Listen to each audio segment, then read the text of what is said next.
Hello hi നമസ്കാരം. കണ്ടത്തിൽ tractor അടിക്കുമ്പോൾ തെറിക്കും ചെളി, ഞാൻ ഇന്നവിടെ അടിക്കുന്നതിലും ഉണ്ടാവും ചെളി. ഇന്നലെ ദിവസം ചോദിച്ചപ്പോൾ ഞാൻ പറഞ്ഞു വെളി. ഞാൻ അത് പറഞ്ഞതിലുണ്ടായിരുന്നു കേട്ടാ ഒരു വെള്ളി. ഞാൻ അവിടെ കിടന്ന് കൂടുതലും മെഴുകിയ പോകും ഒരു വഴി, ശ്രീഹള്ളിയിലോട്ടുള്ള വഴി. It's not about logic, all about comic. നമസ്കാരം, എൻ്റെ പേര് ജോസ്. ദക്ഷരങ്ങളീസ് JOSE.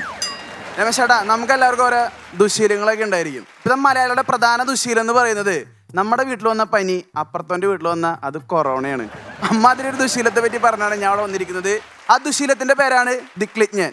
വേറെ അറിയില്ല കേട്ടാ, അവൻ്റെ ഉണ്മയാണെന്ന് അൻപനാണ്. അതായത് ഇവനെ പറ്റി പറയുകയാണെങ്കിൽ ഇവൻ ഭയങ്കര ട്രൂ ലവറാണ്. നമ്മുടെ വീട്ടിൽ വരുന്ന സെയിൽസ് ഗേൾ തൊട്ട് നമ്മുടെ ഈ TV-യിൽ ഓഡിയൻസ് ആയിട്ട് വരുന്ന പെൺകുട്ടികളിൽ വരെ അവന് പെട്ടെന്ന് അങ്ങ് ട്രൂ ലവ് അടിച്ച് കളയും. ഈ വീഡിയോയുടെ അടിയിൽ അവൻ്റെ ഒരു കമൻറ്റ് ഉണ്ടായിരിക്കും, ഇത്ര മിനിറ്റിൽ ഇത്ര സെക്കൻഡിൽ വന്ന പെൺകുട്ടിയോട് എനിക്ക് ഭയങ്കര ഇഷ്ടമായി, പ്ലീസ് DM മൈ ഇൻസ്റ്റാഡീസ് എന്നൊക്കെ പറഞ്ഞിട്ട് വരും. ആരും DM ഒന്നും ചെയ്യരുത്. എന്താ പേര്? സുനില. നല്ല പേര്. അല്ല, പെട്ടെന്ന് അവൻ്റെ സ്വഭാവം കയറി വന്നാണ്. അപ്പം നമുക്ക് അവനെ പറ്റി കേൾക്കാം. അവനെ പറ്റി പറയുകയാണെങ്കിൽ അവൻ്റെ വാട്സപ്പിലെ സ്റ്റാറ്റസ് പോലെയാണ്. കാരണം എൻ്റെ വാട്സപ്പ് സ്റ്റാറ്റസ് ഏറ്റവും കൂടുതൽ കാണുന്നത് ഞാൻ തന്നെയാണ്. മറ്റുള്ളവരാണെങ്കിൽ കാണത്തൂല, അതൊക്കെ അടിച്ച് കളഞ്ഞൊക്കെ ചെയ്യത്തുള്ളൂ. അതായത് ഇവ ഏത് നേരം എൻ്റെ വീട്ടിലുണ്ടാവും അർത്ഥം. ഇവനെ കൂടെ കൊണ്ടു കിടക്കാന്ന് പറഞ്ഞു കഴിഞ്ഞാൽ നമ്മുടെ ഈ ഓൺലൈൻ ഗെയിമിങ്ങിൻ്റെ ആഡില്ലേ, അതിൻ്റെ അവസാനം വരുന്ന പരസ്യത്തിൽ വരുന്ന വാണിംഗ് പോലെയാണ്.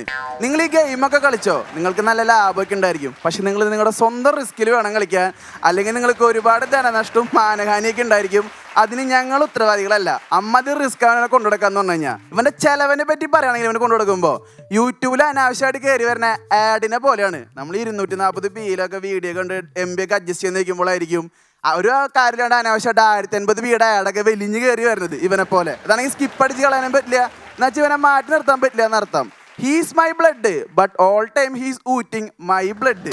അമ്മാതിരി അവസ്ഥയാണ് ഇവൻ്റെ എന്ന് പറയുന്നത്. ഇവന്റെ സ്വഭാവം എന്ന് പറയണത് പുകവലി പോലെയാണ്. ഈ പുകവലിക്കണോന് മാത്രല്ല തൊട്ടടുത്ത് നിൽക്കണോന് അത് ദോഷകരാന്നാ പറയാറ്. അപ്പോൾ ഇവന്റെ ഈ കുരുത്തം കെട്ട സ്വഭാവം വെച്ച് നാട്ടിലെല്ലാ കുളിമുറിലും പോയി ഒളിഞ്ഞു നോക്കും. പെൺപിള്ളേരെ പിന്നെ അവിടെ അടി വാങ്ങി കൂട്ടൊക്കെ ചെയ്യും.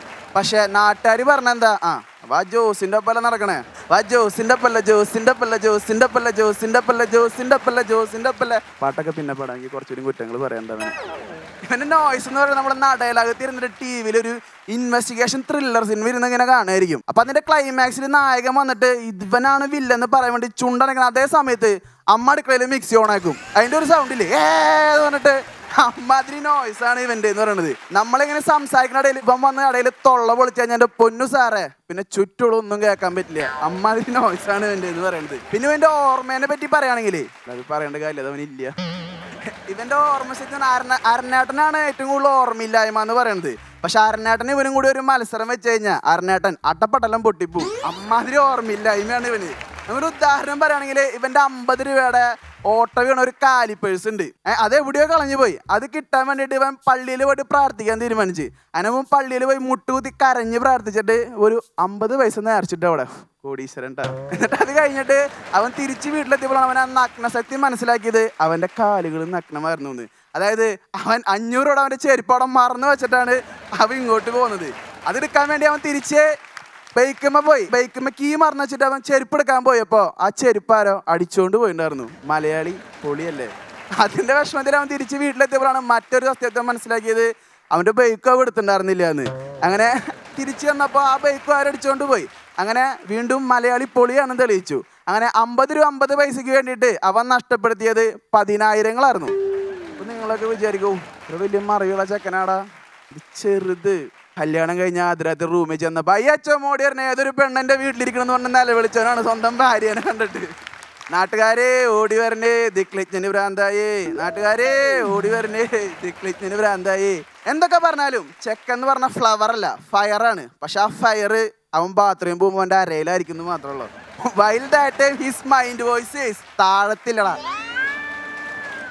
ആരാരെ തൊട്ടപ്പോഴും താന്നെ ഇരിക്കട്ടോ.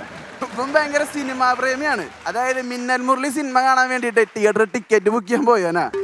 അപ്പുറത്തുള്ള പുഷ്പജിനെ നോക്കിയിരുന്നിട്ട് വാച്ചിങ് പുഷ്പ എന്ന് പറഞ്ഞ സ്റ്റാറ്റസ് ഇട്ടവനാ. എന്നിട്ട് പുഷ്പ സിനിമ കണ്ടുട്ടാ. പുഷ്പ സിനിമ കണ്ടിട്ട് ഇവന് ഭയങ്കര ഇഷ്ടമായി. അല്ലു അർജുനെ ഭയങ്കര ഇഷ്ടമായിട്ട് ഇങ്ങനെ തോള് ചേരിച്ചൊക്കെ നടക്കാൻ തുടങ്ങി. ഈ പുഷ്പനെ കണ്ട അപ്പുറത്തുള്ള പുഷ്പജി സർലേച്ചോട് പറഞ്ഞു, നീ ആ ചെക്കൻ്റെ അവസ്ഥ കണ്ട, ഏതോ പാതിരാത്രി പെണ്ണിന്റെ വീടിന്റെ മതിൽ ചാടാൻ പോയിട്ട് തോളും കുത്തി വീണ ചെക്കൻ്റെ തോളൽ ഒടിഞ്ഞിട്ട് ഇങ്ങനെ ഇരിക്കണേന്ന്. നീ ലക്ഷങ്ങൾ വേണ്ടി വരുന്ന പറഞ്ഞ ചെക്കനെ ഓപ്പറേഷൻ എടുത്ത് റെഡിയാക്കാൻ. അങ്ങനെ ആ പുഷ്പനെ എല്ലാവരും കൂടി ഒരു പുഷ്പനാക്കി മാറ്റി. ഇവ അടുത്ത് നമ്മുടെ ഷൈനികന്റെ ഭൂതകാലം എന്ന പ്രേത സിനിമ കണ്ടു. രാത്രി ഒരു വൈബ് കിട്ടാൻ പേടിക്കാൻ വേണ്ടി രാത്രി ഒരു വൈബ് നൈറ്റ് ഒറ്റയ്ക്ക് ഇരുന്ന കണ്ടേ. എന്നിട്ട് ആ പടം കണ്ട് പേടിച്ച് പണ്ടാറടങ്ങിയിട്ട് നൈറ്റ് ഒറ്റയ്ക്ക് കിടന്നുറങ്ങി. നൈറ്റ് ഒറ്റയ്ക്ക് കിടന്ന് ഒരു സ്വപ്നം കണ്ടു, ഏതോ പ്രേതം വന്നിട്ട് ഇവനെ തോട്ടിലും വെള്ളത്തിലും മുക്കി കൊല്ലണത്. അപ്പൊ തന്നെ അവൻ ഞെട്ടി എണീറ്റപ്പോൾ അവന് ദേഹത്തൊക്കെ അവന് നനവ് പോലെ തോന്നി. അപ്പൊ അവൻ തോന്നി യഥാർത്ഥ്യമാണോ ഞാൻ സ്വപ്നം എന്നാണ് തിരിച്ചറിയാൻ പറ്റാതെ അവൻ ചെക്ക് ചെയ്തപ്പോഴാണ് മനസ്സിലായത് അത് തോട്ടിലെ വെള്ളമായിരുന്നില്ല, അവനിന്ന് പോയ ചോട്ടിലെ വെള്ളമായിരുന്നു. ഈ മുതുക്ക ഈ പ്രായത്തിലും ബെഡിലും ഉള്ളി വെച്ചേക്കാ സോൾട്ട് വാട്ടർഫോള്. ഈ അടുത്തവൻ ഹൃദയം എന്ന് പറഞ്ഞ സിനിമ കണ്ടു. ഹൃദയം എന്ന് പറഞ്ഞ സിനിമ കണ്ടപ്പോൾ അവൻ ഒടുക്കത്തെ നൊസ്റ്റ് അടിച്ചു. അങ്ങനെ നൊസ്റ്റ് തീർക്കാൻ വേണ്ടി അവൻ നേരെ കോളേജിൽ പോയിട്ട് ക്യാൻറ്റീൻ ചേട്ടൻ ഒരു സർപ്രൈസ് കൊടുക്കാൻ തീരുമാനിച്ചു. അങ്ങനെ ക്യാൻറ്റീനിൽ ചെന്നപ്പോ ക്യാൻറ്റീൻ ചേട്ടന്റെ കണ്ണുകളിൽ ഒടുക്കത്തെ തിളക്കവനെ കണ്ടപ്പോ ക്യാൻറ്റീൻ ചേട്ടൻ നല്ല BGM ഒക്കെ ഓടി വന്നിട്ട് ഇവനെ കെട്ടിപ്പിടിച്ചിട്ട് കെട്ടിപ്പിടുത്തം വിട്ടില്ല, നേരെ അവനെ പിടിച്ച് കൊണ്ടുപോയി തൂണുമ കെട്ടിയിട്ടു. വേറെ നല്ല 3 കൊല്ലം തിന്ന് നിർത്താൻ്റെ പെറ്റി കൊടുക്കാണ്ടാണ് ഈ കോളേജിൽ നിന്ന് മുങ്ങിപ്പോയത്. അങ്ങനെ നൊസ്റ്റ് അടിക്കാൻ പോയാൻ ക്യാൻറ്റീൻ ചേട്ടന്റെ അടി കിട്ടാനാണ് തിരിച്ചു വന്നത്. ഈ അടുത്ത് ബ്രോഡാഡി എന്ന് പറഞ്ഞൊരു സിനിമ കണ്ടിട്ട് പൃഥ്വിരാജിന്റെ ക്യാരക്ടറിനെ ഭയങ്കരമായിട്ട് ഇൻസ്പയർഡ് ആയി. അങ്ങനെ ഒരു ജോലിക്കും കൂലിക്കും വേണ്ടി വെറുതെ വീട്ടിലിരിക്കണവനാണ് ഇവൻ. അത് പണിയും കഴിഞ്ഞ് ക്ഷീണിച്ച് വരണ അപ്പൻ നമ്മുടെ വാതിക്കലെത്തിയത് പോകും തോളുമ തടഞ്ഞു നിർത്തിയിട്ട് പറയാ, എന്താ തങ്കച്ച മുഖത്തൊരു ക്ഷീണം, ഇന്ന് മിച്ചറൊന്നുമില്ലേന്ന്. അതേ സമയത്ത് ഇവന്റെ അപ്പൻ തങ്കച്ചൻ ചുരുളിയിലെ തങ്കഞ്ചേട്ടനായിട്ട് മാറിയായിരുന്നു. അവനെ അടിച്ചുകൂട്ടി മുക്കിലിട്ടു എന്നാണ് കേട്ടത്. ആ വിവരം അറിഞ്ഞത് ഞാൻ അവന്റെ വാട്സപ്പ് സ്റ്റാറ്റസിൽ ഇങ്ങനെ ഇട്ടുണ്ടായിരുന്നു, ഓഫ് റോഡ് റൈഡ് മൂടുന്നു. അപ്പൊ ഞാൻ ചോദിച്ചു നീ എവിടെയാടാന്ന്. അപ്പോൾ എനിക്ക് വീഡിയോ കോൾ ചെയ്തപ്പോൾ 4 പേര് അവനെ സ്ട്രെച്ചറിൽ തള്ളിക്കൊണ്ട് പോവാ. അതാണ് അവന്റെ ഓഫ് റോഡ് റൈഡ് മൂടെന്ന് പറയണത്. അങ്ങനെ അത് കഴിഞ്ഞിട്ട് ജോലി എടുത്തിട്ട് കുറെ അവന് വീട്ടിൽ നിന്ന് കുറെ ചീത്ത കേട്ടപ്പോൾ ജോലി എടുത്ത് നന്നാവും തീരുമാനിച്ചു. അങ്ങനെ കുറെ ഇന്റർവ്യൂവിന് പോയി. ആ ഇന്റർവ്യൂവിലൊക്കെ അവൻ സെലക്ട് ആയി. തിരിച്ച് വീട്ടിൽ പോകാനാണെന്ന് മാത്രം. ഇപ്പം BCom ആണ് പഠിച്ചത്. പക്ഷെ ഇപ്പോൾ ഡെബിറ്റ് ചെയ്ത ക്രെഡിറ്റ് ചെയ്തെന്ന് പോലും ഇവൻ അറിയത്തില്ല. നാളെ 1000-ന് 3 അല്ല 4 0 എന്ന് പറഞ്ഞിട്ട് കവലയിൽ കിടന്ന് അടി ഉണ്ടാക്കണ്ടായിരുന്നു ഇവൻ. അമ്മാതിരി ഡാവാണ്. അങ്ങനെ വന്ന് വീട്ടിലെത്തിയപ്പോൾ വീട്ടിൽ ഇവൻ റെസ്റ്റ് ചെയ്തിരിക്കുകയാണ്. അത് റെസ്റ്റ് അല്ല, വീട്ടിൽ ഇവനൊരു ജോലിയുണ്ട്. രാവിലെ അമ്മയ്ക്ക് കാവലും രാത്രി വീടിന് കാവലും. ഉറങ്ങുമ്പോൾ പുലർച്ചെ 4-5 മണിയൊക്കെ ആവും. വീട്ടിൽ കാവലുണ്ടായിരുന്ന പട്ടീനെ അപ്പം വിറ്റു എന്നാണ് കേട്ടത്. അപ്പൊ ഇതൊക്കെയാണ് ഇവന്റെ അവസ്ഥ. അങ്ങനെ ഇരിക്കുകയാണ്. രമേശ് ചേട്ടാ, ഇത്രയൊക്കെ അവനെ കുറ്റം പറഞ്ഞപ്പോണ്ടല്ലോ മനസ്സിനൊരു സന്തോഷമാണ്.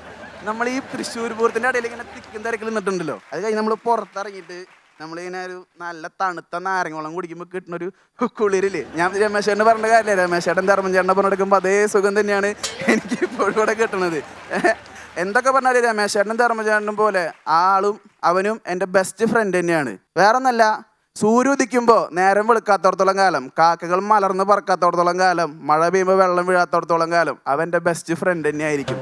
പക്ഷേ അപ്പം നിങ്ങൾ വിചാരിക്കും, ഇത്രയും നല്ല ചങ്കിനാണോടാ നീ കുറ്റം പറഞ്ഞു, അവന് സങ്കടാവില്ലേ വിഷമാവില്ലെന്ന്. അവന് സങ്കടമാവും വിഷമാവും. അതിൻ്റെ പരിഭവം പറയാൻ വീട്ടിലേക്ക് വരും.